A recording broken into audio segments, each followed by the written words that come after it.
სოფლად არსებული საოჯახო სასტუმროს სადილის სასურველია განსაკუთრებული და ავთენტური იყოს. ის ქართულ ტრადიციებსა და ადგილობრივ კულინარიულ შემოქმედებას უნდა ასახავდეს.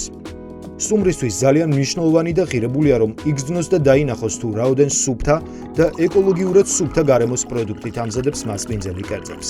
იქნება ეს ბაღიდან მოკრეფილი ხილბოსტანი თუ მეზობლის მოწოდებული მწვანილი. სადილის შედგენისას სასურველია განსაკუთრებული ყურადღება დაუთმოთ წვნიანებს და ხორცეულს, რომლებიც ადგილობრივი სამზარეულოს ღრმა ტრადიციებზეა დაფუძნებული და სტუმრებს სოფლის ნამდვილ გემოებს გააცნობს. სადილის მენი უნდა შეიცავდეს ქართულ ტრადიციულ კერძებს, თონეში გამომცხვარ ახალ პურს, სასიამოვნო სუნიანი მწვადის ასორტიმენტს, ხაჭაპურს, მწვანილებით გაჯერებულ სალათებს და რა თქმა უნდა სხვადასხვა სახეობის ხვას. საღამოობით მასპინძელს შეუძლია სტუმრებს ოჯახში დამზადებული ღვინით ან ჭაჭით გაუმასპინძლდეს. ამგვარად თითოეული სტუმრისთვის სოფლის სული და ენერგია უფრო ახლოს მიიტანოს. რეკომენდაციები სადილის მენიუს შესადგენად.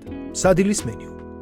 წვნიანი, ბოსტნეულის წვნიანი, სუფხარჩო, იახნი, ჩირბული, აჭარული ჩახოხბილი, ჩიხირთმა, ქათმის წვნიანი, მაწვნის წვნიანი, ცივი კერძები.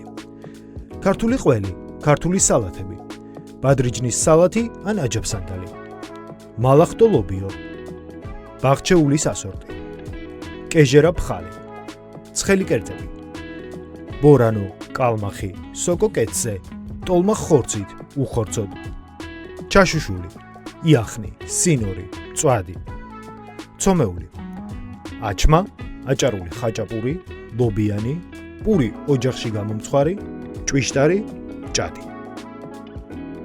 საწებელი: ტყემალი, მაყრის соуსი, ბაჟე, აჯიკა.